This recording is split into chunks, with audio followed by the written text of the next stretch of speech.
అమెరికాకి సంబంధించినటువంటిది అతిపెద్దదైనటువంటి విషయం.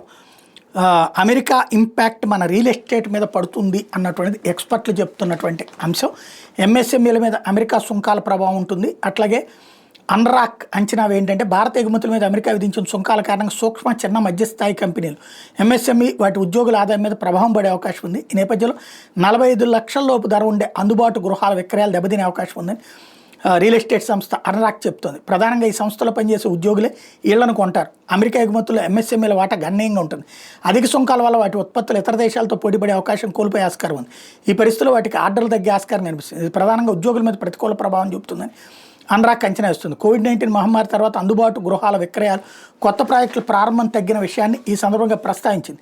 ఏడాది తొలి 6 నెలల కాలంలో దేశంలోని 7 ప్రధాన నగరాల్లో 1.9 లక్షల ఇళ్లు అమ్ముడైనప్పటికీ వీటిలో కేవలం 34,565 యూనిట్లు మాత్రం అందుబాటు ధరలో ఉన్నాయి. ఇప్పటికే తీవ్రంగా దెబ్బతిన్న విభాగానికి సుంకాలు పెద్ద ప్రతికూలంగా మారబోతున్నాయి. మిగిలిన కొద్దిపాటి ఆశలను నాశనం చేసే అవకాశం ఉందని Anarock research and advisory executive director Prashant Thakur చెప్తున్నారు.